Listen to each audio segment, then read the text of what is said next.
Hey guys, how's it going? Long time no see. It has been a crazy year so far. Good on a personal level, but crazy on a worldwide one. Since most of the world is quarantining together, I thought what better time than to collect all the footage I've been trying or thinking of editing over the past few months and actually do it. I'm also intending to make another year review type thing.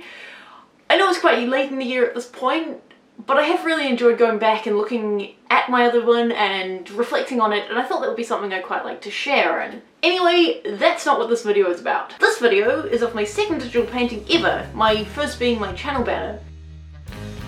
This particular painting was inspired by real life events. Well, real life events in a LARP that were powerfully executed. It had such an impact on me that instead of doing the smart thing and sleeping off my LARP over, I spent the 2 days after the LARP drawing this from memory. Backing up for a bit of context, for anyone who doesn't know LARPing or live action roleplay, it's essentially improv mixed with cool costumes and pre-planned scenes. One group, the crew and GMs, know what a particular scene involves, while the players or main characters stay true to character and react to those scenes without actually knowing what's in them. It's a lot of fun. I'm playing in a Weird West LARP at the moment, and in this LARP we've discovered the doors to some kind of buried ruins. Making smart decisions isn't the forte of LARP characters, so we decided to blow it open that night, while everyone was busy at a fair looking the other way. Now I guess there are two ways of thinking about this scene. There's the way that needs a fair chunk of imagination, which I've got no shortage of, and there's what actually happened in real life. Given it's generally frowned upon to hire a campsite and destroy it with dynamite, we all stood clear of the quote-unquote blast zone, counted down to the explosion, and the GM's called timeout. So we froze in place.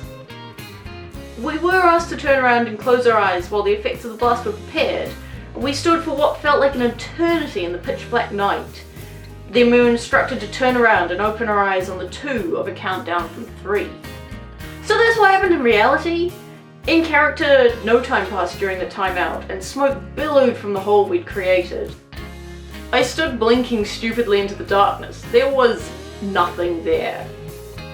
All of us stood in a big semicircle, facing the dark hole. I don't know what we expected. Perhaps we needed to go in. But then, the darkness moved. I saw the tip of one long staghorn silhouetted against the sky, and I realised there was a thing standing mere feet away. The sense of cold dread that I felt rushing through me was real, and that moment is imprinted on my memories.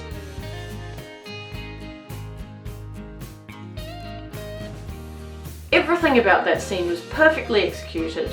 Despite knowing internally that it was all acting, something about being out in the pitch black forest faced with an unknown creature shrouded in darkness ticked all the right boxes. I thought about it during pack-up, I thought about it during the 8 or 9 hour drive back home, and I thought about it the following day so much that I had to sit down and capture that beautiful memory while the emotion was still strong.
This picture actually ended up taking me 4.5 hours.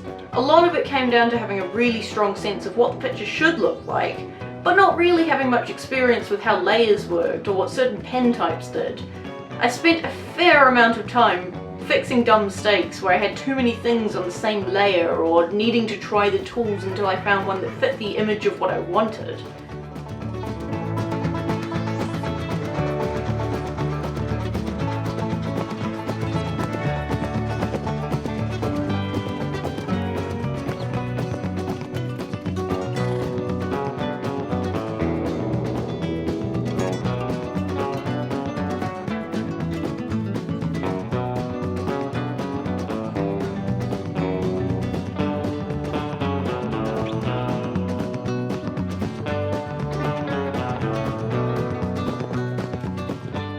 Since the people in the picture are, of course, based off real people, I've accentuated certain aspects of the costume to create portrayals of them that aren't recognisable as a specific person unless you were there. In a way, since I drew this from memory, a lot of it came down to how I perceived each character in the mind's eye. But, for those who are curious, that's me in the centre right.